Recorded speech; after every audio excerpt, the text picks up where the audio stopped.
El spaghetti western surgió en Europa en la década de los 60, como respuesta a la disminución de la producción de western en Hollywood, motivada principalmente por su bajo costo de producción.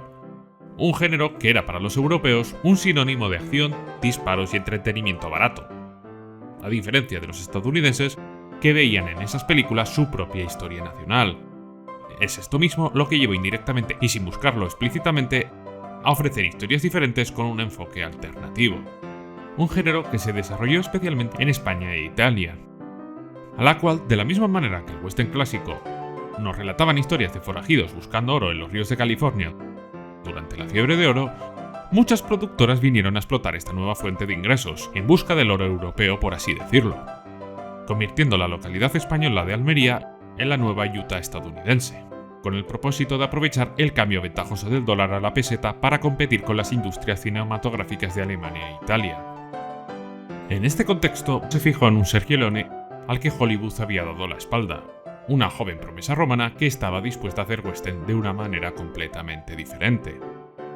Y es que, aunque Leone no fue el creador del spaghetti western, sus películas, especialmente El bueno, el feo y el malo, se convirtieron en la imagen icónica del subgénero. El spaghetti western se caracterizaba por el uso intensivo de primeros planos y planos generales. Leone empleó primeros planos de rostros para intensificar la narrativa emocional en sus películas. Estas tomas se volvieron icónicas gracias a esta saga. Además de los primeros planos, Leone utilizaba panorámicas amplias y encuadres profundos, donde la acción principal a menudo se desarrollaba en el fondo. Otra disparidad clave con el western clásico es que, a diferencia de estos, donde los protagonistas eran héroes nobles y moralmente rectos, los personajes del spaghetti western carecían de moral y compasión, y harían cualquier cosa por dinero, sustituyendo al clásico héroe del western por el nuevo antihéroe.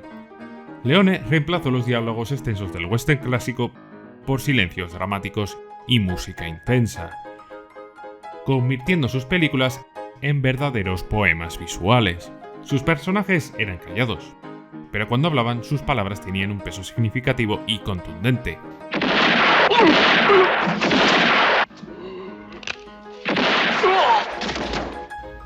When you have to shoot, shoot, don't talk. Diciendo muchas veces frases lapidarias. Además que los personajes diseñados por Leone eran tiradores excepcionales, con una precisión casi mítica.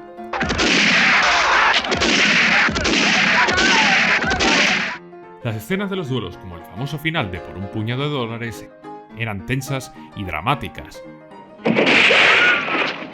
mostrando a personajes que podrían recibir múltiples disparos y mantenerse en pie, incrementando la emoción y el suspenso.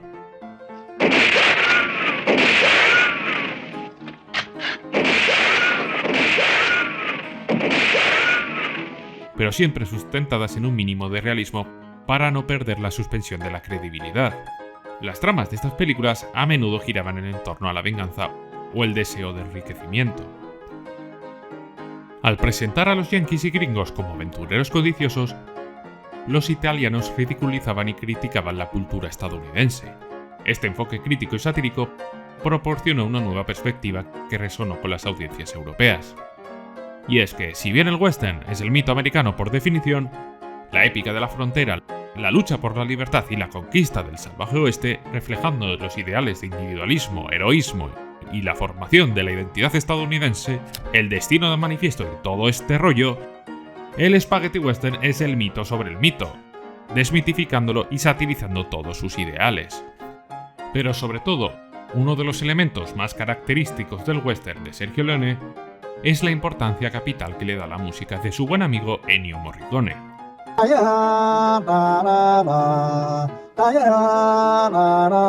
È una vocaccia, sicuramente la mia voce non è bella. Este la empleaba en sus spaghetti western para intensificar la atmósfera y profundizar la narrativa. Las imágenes quedaban totalmente subordinadas a la poderosa banda de Ennio Morricone, llenando de gran expresividad cada giro de cabeza, el toque de la empuñadura de una pistola o el simple paso al costado. Así la música se convirtió en un personaje más, marcando el compás de las tensiones y emociones en cada escena, creando una sinergia perfecta entre la imagen y sonido. Pero, ¿y si os digo que todo esto fue en parte un accidente? Sergio Leone tenía en gran parte estas ideas en su cabeza, pero no hubiera podido ser posible sin Ennio Morricone. Pero lejos de querer trabajar con él, Leone en un principio se opuso. Je me rappelle que quand j'ai fait mon premier film pour un poignet de dollars, je voulais pas Ennio Morricone parce que je le connaissais pas. J'étais habitué à travailler avec un autre musicien. Nous se sommes rencontrés, je vais parler parce que le producteur n'a voulu nous rencontrer. ¿Recordáis cómo dije que Leone era un cabezón? Bueno, pues en un principio detestaba la idea de trabajar con un Ennio Morricone que en ese momento era un desconocido, ya que le consideraba mediocre por haber producido en masa muchas bandas sonoras simples. Y esto es precisamente irónico, ya que Ennio Morricone, al igual que Leone, en ese momento se veía forzado a dejar a un lado su creatividad artística para trabajar a destajo en proyectos en los que no decidía nada. Según las propias palabras de Ennio Morricone a Leone en aquel entonces, este llegó a decir que yo, al igual que tú, también he realizado trabajos para comer. Leone, en su lugar, pretendía repetir con el primer compositor con el que colaboró durante su etapa de Peplums, Angelo Francesco Lavaghino. Una colaboración que fue limitada, ya que el ambiente sonoro ya había sido establecido en la preproducción y Leone no tuvo la libertad creativa necesaria, resultando en un uso convencional de la música y una interacción mínima con Lavaghino, contrastando con lo que caracterizaría en su filmografía posterior. Sin embargo, el presidente de la productora, y el cual había dado libertad creativa casi plena a Leone, tras una discusión muy acalorada, accedió a que si a Leone no le gustaba Morricone, le buscaría otro compositor, pero con una sola condición para ello: debía reunirse una sola vez con Ennio y debía darle una oportunidad. Una reunión que cambiaría el curso de su carrera completamente y también marcaría la historia del cine, puesto que ambos se volvieron inseparables y fue Ennio Morricone de aquí adelante su compositor para el resto de películas, volviéndose además uno de sus amigos más cercanos.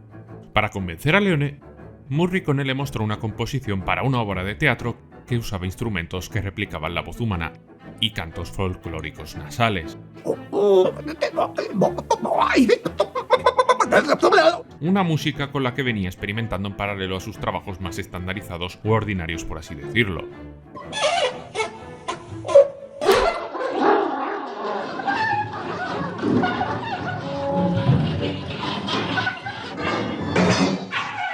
Esta pieza sorprendió a Leone y sirvió de base para lo que sería la trilogía del dólar. Este dúo recién formado era una pura ebullición creativa.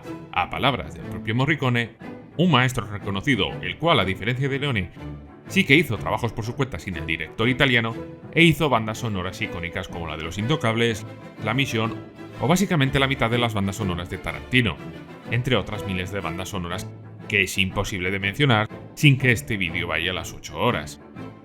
Este decía que Leone era un hombre que le hacía mucho mejor compositor.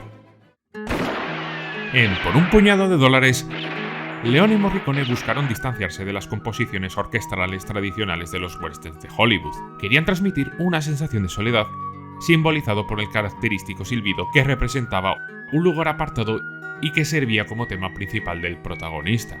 Ci fu un'idea che ho già in mente e ho sviluppato questa idea: il fischio, gli strumenti che accompagnavano il fischio, che erano tutti strumenti di fantasia, non c'entravano niente, tutte percussioni strane. When I saw the movie, I was so surprised because that music was quite unique. At that particular time, nobody had tried one so operatic in a western. This music helped dramatize me, which is hard to do. Esta combinación de sonidos musicales y efectos naturalistas, aunque brillante, a veces sobrecargaba el oído, reflejando precisamente lo que quería transmitir Leone: una grandilocuencia en sus historias. Pero sobre todo, al igual que las introducciones inspiradas en las sombras chinescas, la música buscaba evocar cómo las historias de Leone eran fábulas, películas de niños realizadas para adultos. Además, que estas introducciones son una referencia a los inicios de las películas de James Bond de esa época, como por ejemplo la de James Bond contra el Dr. No, siendo esta toda una declaración de intenciones de Leone. Y es que, a diferencia de la saga de 007, la cual está protagonizada por un héroe, la saga de la trilogía del dólar estaría protagonizada por un antihéroe. Pero, para acabar de hablar del maravilloso accidente que creó la trilogía del dólar, debemos entender que no solo fue la unión de estos dos genios creativos, sino, al igual que El bueno, el feo y el malo, la película más icónica de esta saga tiene 3 protagonistas, debemos añadir una persona más en la ecuación. alguien que en este momento era un absoluto desconocido para el gran público, y que en un género con estrellas ya sentadas como era el western, con actores de la talla de Gary Cooper, Henry Fonda o el mismísimo John Wayne, vino a eclipsar a todos y cada una de estas figuras, erigiéndose como el símbolo del género. Hablamos de Clint Eastwood. Y es que Clint Eastwood en esa época no era nadie, al menos aún. Era un actor que solo había interpretado papeles secundarios y principalmente en la televisión, y que además, sus habilidades como actor eran cuestionadas por los mismos directores que le dirigían, al punto de que estos le recomendaban que fuera a clases de actuación, siendo lo máximo que pudo aspirar dentro de la industria a ser el segundo protagonista de una serie llamada Rawhide, en la cual no se encontraba a gusto interpretando a su personaje, ya que, según palabras del propio Eastwood, interpretaba a alguien que era tonto. Roddy, why don't you go out and sing? Yeah. You lost your mind or something? I can't sing to him. Well, yeah, just sing like you do to the beeves. Look, boys, those are cattle. These are people out here, and they got guns. Beyond the sun, over the mountain. La opción de Eastwood surgió por puro rebote. Leone en un principio apuntó alto en su cast, pretendiendo a estrellas de la época como eran Henry Fonda, el cual ya en esa época se había establecido como todo un icono del western, o James Corman, el cual acababa de filmar Los Siete Magníficos, otro western icónico. Ambos no fueron posibles porque se salían del presupuesto. Leone fue progresivamente bajando sus pretensiones y acabó llamando a la puerta de Charles Bronson, el cual rechazó el papel porque tras leer el guión lo consideró una basura. La ironía querría que más adelante estos tres actores trabajasen para él en su época crepuscular, Fonda y Broston haciendo de Frank el villano y Armónica en Hasta que llegó su hora, o Érase una vez en el oeste en su versión original, o James Coburn en Agáchate maldito. Leone, en un acto desesperado, bajó de nuevo sus expectativas y contactó con Eric Fleming, un actor de mucho menos caché que los anteriores, el cual, como no, también le rechazó. Pero aquí viene la parte interesante, y es que este era el compañero de Eastwood en Rawhide, la serie que hemos mencionado antes, y el cual le propuso a Leone la opción de que su compañero fuera el protagonista que buscaba. Sergio Leone, tras observar su actuación en la serie, vio el aporte del actor, su altura de 1,93 m, rubio y de ojos claros, la figura perfecta en la que podría encarnar el antihéroe que tenía en mente. La cosa che mi colpì di questo ragazzo fu l'indolenza. Un pigro nato, l'uomo gatto, cioè questo andamento così dinoccolato, quasi tormento, camminava. Poi invece, nel momento dell'azione, nel momento della cosa, acquistava. No?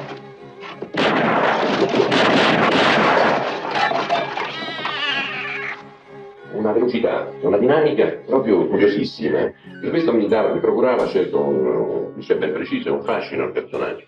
Además, que para Eastwood era una vía de escape, puesto que su contrato con Rawhide le imponía una exclusividad que le impedía rodar cualquier otro proyecto en los Estados Unidos, pero no decía nada del extranjero.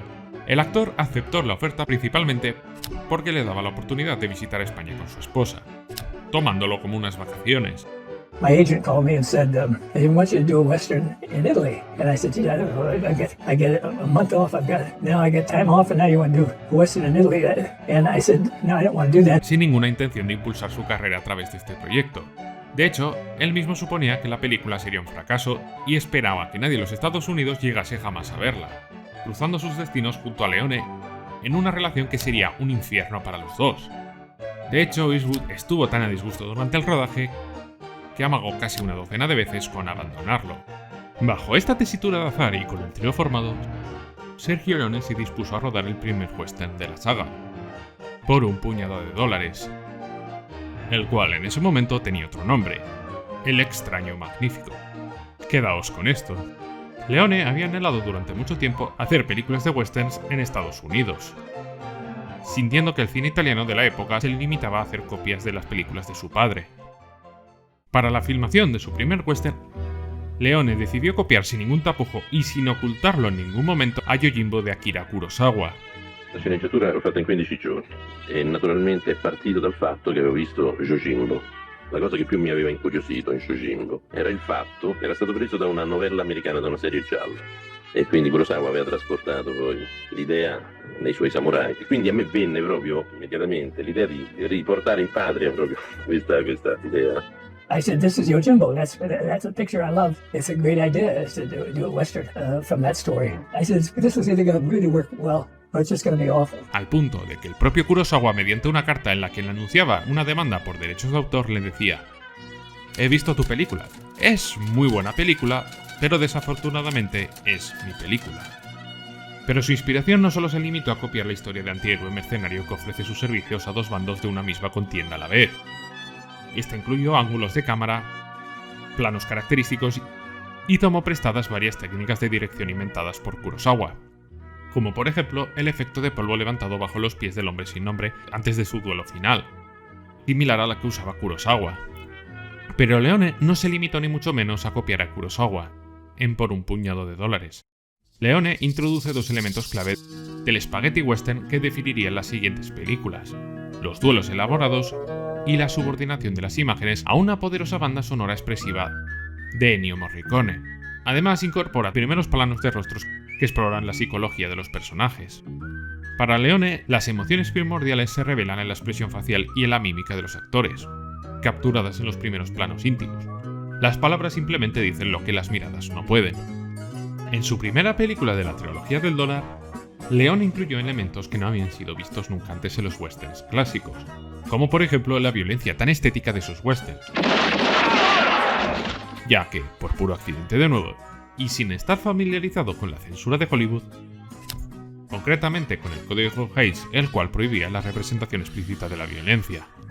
Pero esto también tiene truco. Y es que el Código Hays solo era de obligado cumplimiento para las productoras de cine realizadas dentro de los Estados Unidos. Las obras extranjeras, como era este caso, no tenían por qué cumplir la norma. Y Leone no sabía absolutamente nada de esto, otro accidente más. Este uso de la violencia lo podemos ver en el primer duelo de la película, y que nos sirve también para entender cómo planteará los mismos a partir de ahora. Primero tenemos por una parte al personaje de Eastwood, un forastero misterioso y taciturno cuya vestimenta y actitud tranquila, con confianza en sí mismo, sugieren una experiencia y habilidades ocultas.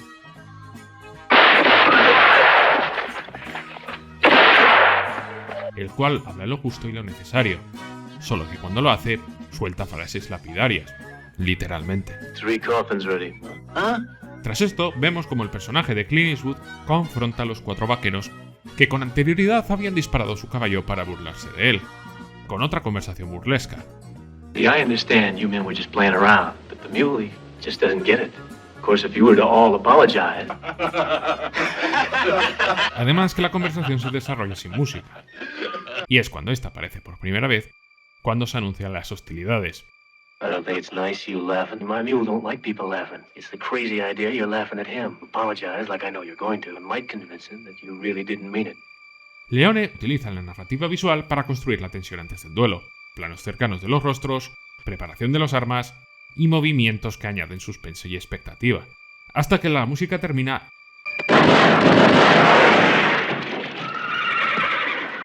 y el duelo acaba rápida y decisivamente. El protagonista demuestra su habilidad superior con el arma y se define a sí mismo como un antihéroe implacable y efectivo. Además que la violencia es cruda y pragmática. ¿No habréis visto este estilo por casualidad en otro director que le gusta jugar con la tensión y acaba sus escenas de acción de manera intensa y rápida?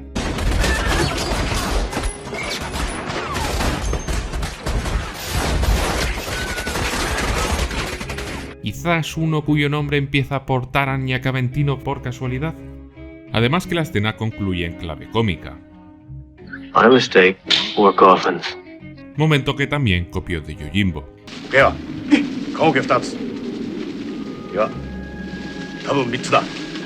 Este enfoque audaz es el que definió el estilo único de Sergio Leone en el spaghetti western, estableciéndolo como todo un innovador del género. Además que esta película es el culmen de todo lo aprendido hasta ahora como segundo director, ya que, por ejemplo, la escena de la emboscada y la masacre en el río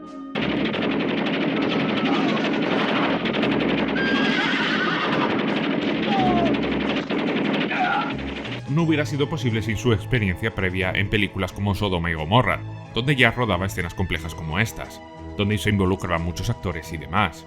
Y además que lograr dirigir todo esto en este contexto fue muy meritorio. Mismamente usaba grúas prestadas de otro rodaje porque no tenían presupuesto para propias. Además que al ser una producción internacional, las dificultades para comunicarse por el idioma con sus actores eran muy grandes. Por ejemplo, con Eastwood.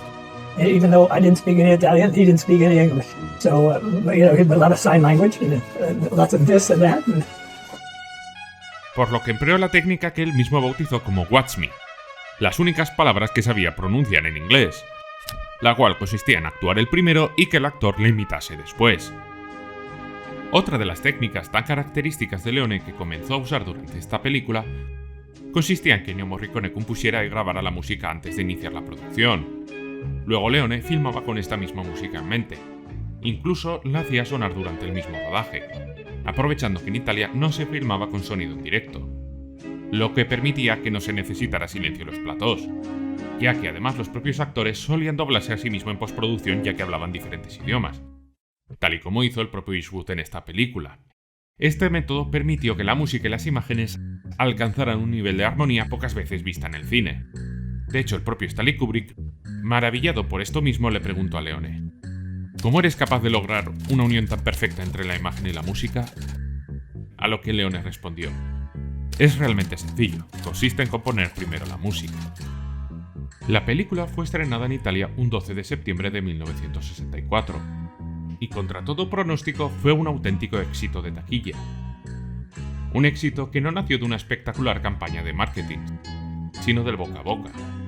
Aunque no toda la recepción fue positiva, la crítica especializada de la época, concretamente en la norteamericana, no estaba contenta con esta subversión del género y menos aún con esta revisión de sus valores nacionales, por lo que la adoptaron despectivamente como el Spaghetti Western, nombre que el propio subgénero lo adoptaría con orgullo.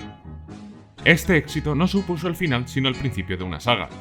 Irónicamente, tanto a Leone como a Ennio no les gustó el resultado final de la película ya que la consideraron mediocre. Io e Sergio Leone andammo a rivedere Per un pugno di dollari e ci confessammo che non c'era piaciuto a nessuno dei due. Sí, los propios autores de Por un puñado de dólares consideraron que su película no era buena, pero gracias a esta feroz autocrítica y perfeccionismo, la saga mejoraría con cada entrega. Para la siguiente película, La muerte tenía un precio, o Por un puñado de dólares más en su versión en inglés, el dúo decidió elevar enormemente la calidad y ser experimentales rompiendo totalmente con la primera entrega. Leone solo mantiene las bases fundamentales que hacen funcionar la anterior película. Ya sabéis, el tema de las miradas, duelos, violencia estilizada, etc, etc. Pero por el resto es una película muy diferente a la primera entrega. Para empezar, la banda sonora de Ennio Morricone ya no solo evocaba aventuras, sino que adquiere unos tintes dramáticos.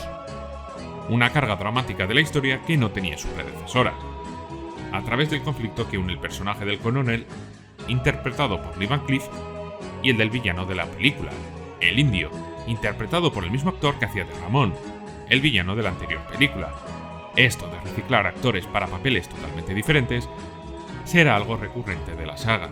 En esta, Clint Eastwood pierde mucho peso en la trama cediendo el papel de protagonista a Lee Van Cleef, pero quien lleva realmente el peso de esta trama es Indio, reflejado en la canción de reloj de bolsillo de este, dándole un contexto de nostalgia y pérdida.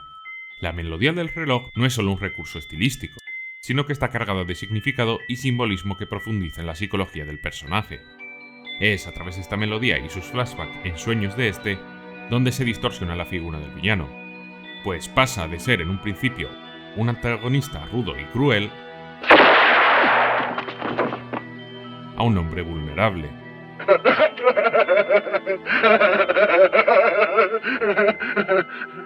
Traumado a consecuencia de sus propias decisiones, ya que en un principio este reloj pertenecía a una mujer a la que Indio amaba y cuya muerte provocó. La música de reloj, por lo tanto, se convierte en un recordatorio constante de su crimen y de su incapacidad para superar este trauma. Pero la música no solo evoca el trauma de Indio, sino que también el del coronel Mortimer, para el cual la canción del reloj tiene un significado igualmente profundo pero distinto. A lo largo de la película se revela a través de flashback que la víctima de Indio fue la hermana de Mortimer. La melodía del reloj es por tanto un recordatorio de ese dolor y del motivante del coronel para buscar justicia. En este sentido, el reloj actúa como un puente emocional entre ambos personajes, ambos motivados cada uno por su propio trauma. Además que el reloj y su canción adquieren una vital importancia en el duelo final. Antes del enfrentamiento, Indio saca su reloj y activa la melodía, estableciendo un macabro ritual. When the chimes end, pick up your gun. Try and shoot me, Colonel. Just try.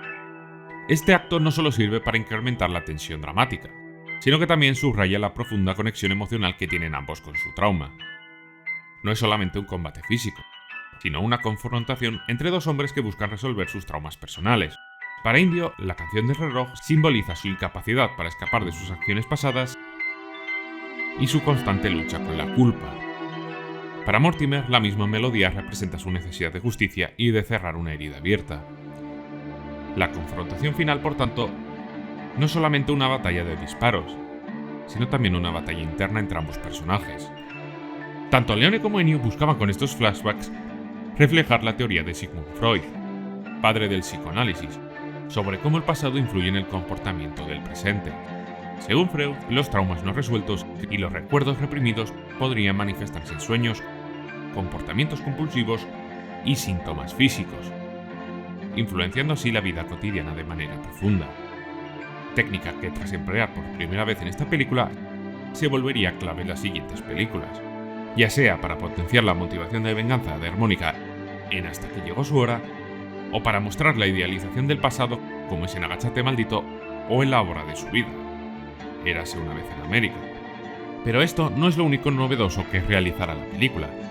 Tras dar un protagonismo absoluto y haber fundamentado toda la anterior película en el personaje de Clint Eastwood, deciden relegarlo a un rol mucho más secundario. El papel de Eastwood en este caso es el de un tercero en discordia, y al igual que en su anterior papel, su motivación es lucrarse, viéndose que también, y al igual que en el anterior film, se verá que también tiene su corazón.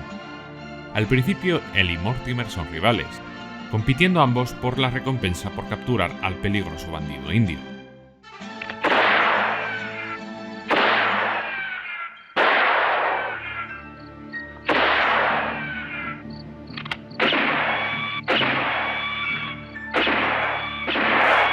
Sin embargo, a medida que avanza la película y desarrollan una relación de respeto mutuo y ante la superioridad numérica del rival, deciden unir fuerzas contra él por fuerza mayor. En un principio la alianza es meramente monetaria, pero tras ver la profundidad del conflicto entre el coronel e Indio, el personaje de Eastwood interviene en favor de su aliado de forma personal, siendo clave al final de la película. By this, now we start. Pues su intervención permite al coronel tener un duelo justo contra el indio, algo completamente innecesario para su motivación inicial, pues de hecho al personaje de Eastwood le convendría que el coronel muriese para quedarse con su parte, pero al ponerse de su parte se ve su lado más humano.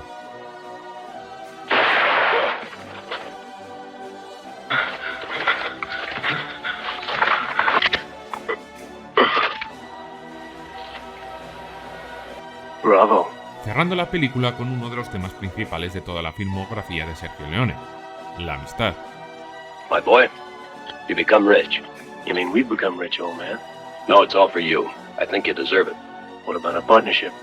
Maybe next time.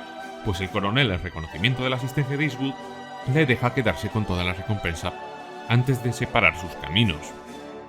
Esta película mejoró en taquilla la anterior, y fue todo un éxito, pero al igual que la anterior, recibió críticas muy duras por parte de la crítica especializada norteamericana.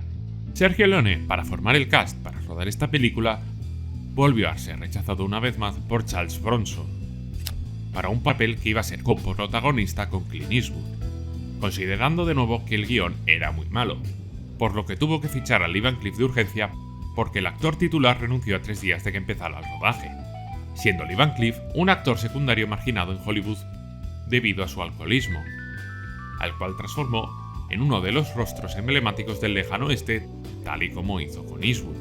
Un Lee Van Cleef que fue muy difícil de controlar precisamente porque se pasaba todo el día borracho en el set de rodaje de Almería, hasta el punto de que Leone tuvo que traer a su familia para que lo vigilase y lo cuidaran. Con Eastwood tampoco mejoró mucho la experiencia de rodaje respecto a la primera, ya que precisamente por sus roces anteriores con el director, no le interesaba repetir el papel. De hecho, culpaba a Leone, y con toda la razón, de su tabaquismo, ya que Eastwood, pese a ser contrario al tabaco, empezó a fumar por su personaje obligado precisamente por el director, llegando a fumar tanto que se volvió un fumador empedernido durante muchos años. Solo volvió a trabajar con Leone porque en Estados Unidos aún era un completo desconocido y no tenía ninguna oferta, y tampoco es de extrañar. Si bien se había convertido en todo un icono europeo por el éxito de Por un puñado de dólares, para cuando estaba en Almería rodando la segunda parte, en Estados Unidos la película anterior aún no se había estrenado, ya que los pleitos por los derechos de autor con Kurosawa lo impedían. De hecho, para Clint, el éxito de la trilogía del dólar le vino de golpe, ya que tras solucionar el problema de los derechos de autor, las 3 películas de la saga se estrenaron con pocos meses de diferencia entre sí, dándole por fin el ansiado éxito en su tierra natal que tanto anhelaba. Pero si esta película de per se ya está en el Olimpo de los westerns y es un icono, a Sergio Leone aún le quedaba por crear uno de los más grandes de todos los tiempos. Aquella película que es sinónimo de un género y que es la definición del subgénero del spaghetti western. Estamos hablando, como no, del bueno, el feo y el malo. Il mio ultimo film, che è Il buono, il brutto e il cattivo, che possiamo definire un film western epico, picaresco, perché è la storia di 3 magnifici e simpatici mascalzoni inseriti nel contesto della guerra di secessione. El éxito de las 2 anteriores películas permitió que la tercera y última película que hicieron juntos este trío, El bueno, el feo y el malo, contase con un presupuesto a nivel de Hollywood, lo que le permitió construir enormes escenarios que incluyen una ciudad, un fuerte o incluso filmar escenas mucho más grandilocuentes, como la voladura de un puente con dinamita que, debido a un error, se produjo antes de tiempo y lanzó una cortina de escombros sobre los actores protagonistas, que no estaban preparados para cubrirse. Leone completó el célebre dúo de Eastwood-Van Cleef con otro actor estadounidense, Eli Wallach, a quien, para disgusto de Eastwood, concedió el verdadero protagonismo del film. Durante el rodaje, Leone y Wallach se entendieron de maravilla, una relación que nunca había existido con Clint Eastwood. De hecho, debido a esto, la relación entre Eastwood y Leone se deterioró debido a celos profesionales por parte de Clint. Además, que Leone permitió a Wallach una enorme libertad para improvisar durante las escenas, al punto que incluso le dejó dirigir una escena improvisada enteramente por este, como es la escena cómica de la armería. Pero siguiendo la estela que hizo grande esta saga, el personaje de Eli Wallach también fue un accidente. O al menos a ojos de Leone, claro.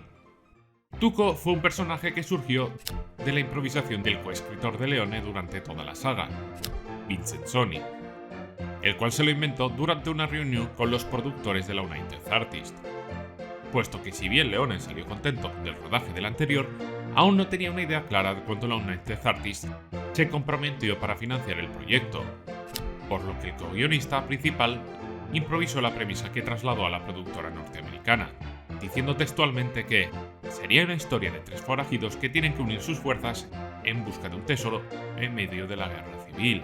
Vincent Soni, para diseñar este personaje, se basó en la figura de un arlequín, el arquetipo de la picaresca mediterránea, pero también era una persona indolente, grosera y cruel.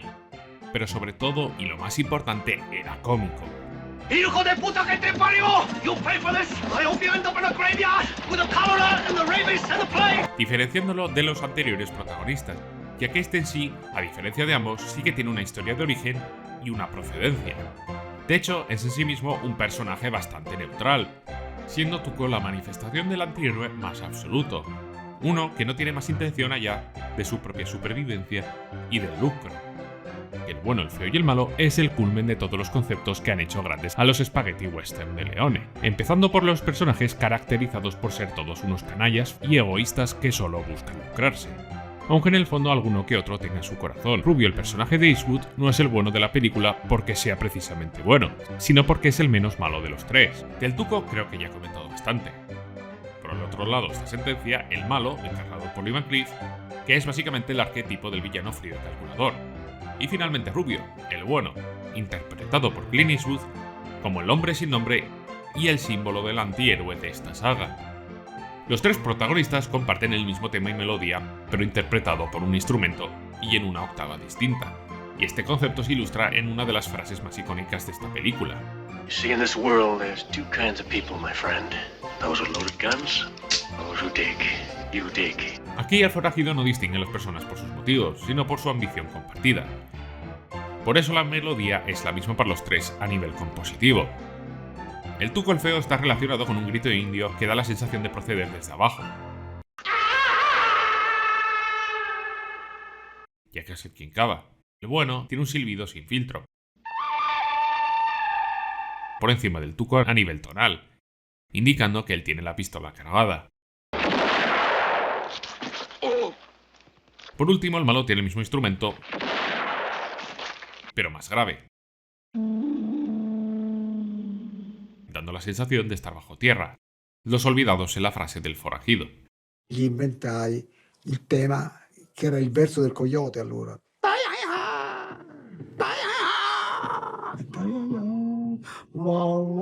C'è il drammatico e il divertente e gli piacque moltissimo. Además, el tema de Ecstasy of God es el tema principal de la película, ya que representa el objetivo común de los tres personajes, el oro. Una banda sonora perfecta que sirve para marcar las relaciones entre los tres, la cual es el motor de la historia. Especialmente la relación entre Tuco y Rubio, ya que pese a que la película se llame El bueno, el feo y el malo, se construye sobre la dinámica entre Tuco y Rubio. Sentencia solo está de fondo y como antagonista del dúo. El bueno, el feo y el malo también podemos observar la concepción antibélica de Leone, en la ambientación de la Guerra Civil estadounidense, relacionando el conflicto con la figura del villano cuando vemos este como un oficial del ejército yanqui, o cómo los personajes ven en el conflicto una simple piedra en el camino que deben superar, como cuando deben volar el puente. Momento en el que la película incluso se da un respiro para mostrarnos los horrores y sinsentidos de la guerra, pues la propia batalla por el puente se plantea como una pérdida de vidas sin ningún sentido y propósito real, ya que ninguno de los dos bandos es capaz de imponerse sobre el otro, y cuyos resultados nos enseñan una vez que el puente ha sido destruido, con todo lujo de detalles. Pero sobre todo, mediante el duelo final de los protagonistas se establece el culmen no solo de la historia de esta película, resolviendo las tensiones entre los tres, sino de toda la saga, elevando todos aquellos conceptos que la han hecho grande con un maravilloso duelo final, volviéndose una escena icónica del cine por derecho propio, y la cual por cierto ya he analizado en otro vídeo, te lo dejo en los comentarios. El estreno de la película fue un absoluto éxito, siendo la más exitosa de los tres, y con diferencia además. El bueno, el feo y el malo prácticamente dobló la recaudación de la primera película de por un puñado de dólares, la cual ya per se fue una sorpresa y fue excelente. El público la recibió con mucho entusiasmo. Y la crítica, bueno, la crítica ya volvió a ser dura con ella, diciendo que era violenta en exceso. A lo que Leone respondió que las muertes en mis películas son exageradas porque quiero hacer una sátira de los demás westerns. El oeste fue hecho con hombres violentos y sin complicaciones. Son esa fuerza y simplicidad las que quise reflejar en mis películas. Realmente lo que no le gustaba para nada a la crítica especializada americana era que un italiano que no había pisado jamás los Estados Unidos hiciera mejores películas respecto a la épica americana que implica el western que muchos directores estadounidenses de la época. Y no solo eso, sino que desde una mirada externa del país, y aún desde la sátira, entendiese mucho mejor que ellos sus conceptos nacionales, pero sobre todo la realidad de los mismos. Con el final de esta trilogía, también llegó el fin del trío formado por Eastwood, Morricone y Leone, que tan grande había hecho esta saga. Tanto Ennio como Leone seguirían en su dúo creativo tan característico hasta el final de la carrera de Leone, pero Clint se negaría a volver a trabajar con Sergio. Este acabó totalmente cansado del director y su perfeccionismo, al que apodaba Yoyite Sam, igual que el personaje de los Looney Tunes por lo irascible y lo testarudo que era. Oh yeah? Well, I speak loud, and I carry a bigger stick, and I use it too. Eastwood tardaría muchos años en reconocer la importancia de Leone en su carrera. A lot of nerve. I made a lot of the stuff that he would try. People would be afraid to try. He wasn't afraid to be crazy. So just the way he approached things with so much vigor and enthusiasm that he made it work. And I don't know if an American director would have been able to make it. It was responsible for my career from then on. No solo por lanzar su carrera como actor, sino porque al final se convirtió involuntariamente en su alumno más aventajado, ya que trasladaría mucho de lo aprendido con Sergio Leone durante su propia carrera como director. Además, inclusive la motivación para ser director, pues fue durante los rodajes en Almería cuando, cansado de Leone, decidiría que él debía fundar su propia productora y que querría dirigir sus propias películas, cosa que haría tras cobrar el dinero de la saga. Pero hasta entonces, la relación entre ambos, pese a que no volverían a trabajar juntos más, solo iría a peor, pero eso lo comentaré más adelante.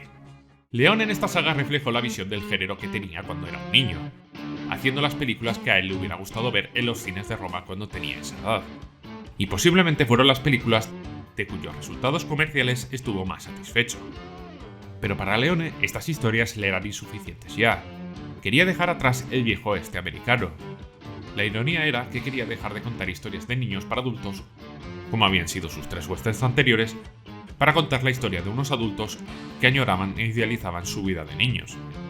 En este momento, Leone buscó financiación para esta película, la cual se llamaba Viale Glorioso, la calle donde Leone jugaba de niño con sus amigos en Roma, la cual en un futuro sería rebautizada como Érase una vez en América, en la que mezclaría sus vivencias personales de niño con la historia de un mafioso judío llamado Harry Gray, un proyecto que sería el sueño de toda su vida. Pero por desgracia sus éxitos con sus westerns si convirtieron a su vez en su condena. Quando ho fatto Pugno di Dollari, subito dopo ho fatto Per qualche dollaro in più. E ho finito con, chiamiamola la trilogia, con Il buono, il brutto e il cattivo. Io dopo Il buono, il brutto e il cattivo non avrei voluto fare più western, perché avevo chiuso quel tipo di leggenda, quel tipo di storia, e avrei voluto fare C'era una volta in America il film. Se non che, dato che i successi tutti sono pronti a non perdonarli, quando io andai in America, la prima cosa che mi dissero: lei ci faccia un altro western e dopo le facciamo fare C'era una volta in America.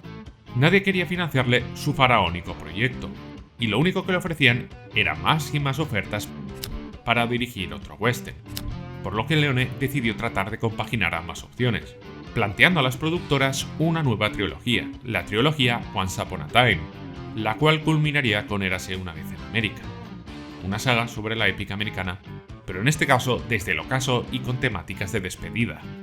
Leone se vio atrapado en un género que siempre había soñado dirigir, pero que ahora se le quedaba muy corto, y el cual quería abandonar para iniciar el proyecto de su vida. Leone, sabiendo que debía seguir dirigiendo western para poder alcanzarlo, se aferró a la libertad creativa negociada con las productoras para hacer algo diferente a lo que había hecho hasta ahora, y decidió que para dar este cambio debía buscar un nuevo equipo de guionistas, reemplazando a Vincent Soni, que le había acompañado por toda la trilogía del dólar, por 2 caras nuevas y con muy poca experiencia en el sector, como eran Dario Argento y Bernardo Bertolucci, para escribir el mejor western de su filmografía, uno en el que de nuevo no solo romperían los moldes del género, incluidos los que él mismo había creado con la trilogía del dólar, sino que los subvertiría todos, pasando de la épica americana a la antiépica americana del ocaso del oeste. Todo lo que Leone quería hacer en su siguiente película se puede resumir de esta manera. Y es que cuando sus nuevos guionistas se reunieron con él por primera vez para entender las directrices que debían seguir para escribir el nuevo guión, Sergio Leone les dijo lo siguiente: señores, nuestro objetivo es asesinar el western. Leone para su película se inspiró en clásicos de John Ford, principalmente, el cual ya había hecho en parte lo mismo que quería hacer Leone, hacer westerns y luego deconstruirlos. Estas películas influyeron profundamente en la creación de Hasta que llegó su hora, o Érase una vez en el oeste. La presencia de armónica, interpretado por Charles Bronson, es inmediatamente enigmática pero también muy poderosa. You bring a horse for me? looks like we're shy of one horse. You brought too many. Aquí hay otra subversión de la figura infalible que era el antihéroe interpretado por Clint Eastwood. Y es que Armónica también recibe un disparo en el tiroteo. Esta decisión de Leone rompe con la tradición de sus películas anteriores, donde el protagonista interpretado por el bueno de Clint nunca era herido en los duelos y siempre salía victorioso sin un rasguño. La herida de Armónica viene a anunciarnos el fin del antihéroe que significaba Eastwood. Esta escena nos anuncia que el Día de los Vaqueros está llegando a su fin, por lo que Frank representa un viejo oeste que se niega a morir y lucha contra la llegada de la civilización, mientras que Armónica representa todo lo opuesto. Él es el heraldo del cambio y quien viene a matar el viejo oeste, es decir, a Frank. Esto se puede ver en los temas musicales de estos personajes. Ambos comparten la misma melodía, tocada por el mismo instrumento, una armónica. La de Frank es suave y sutil, casi melancólica, mientras que la de Armónica es la misma canción pero desgarrándola por dentro.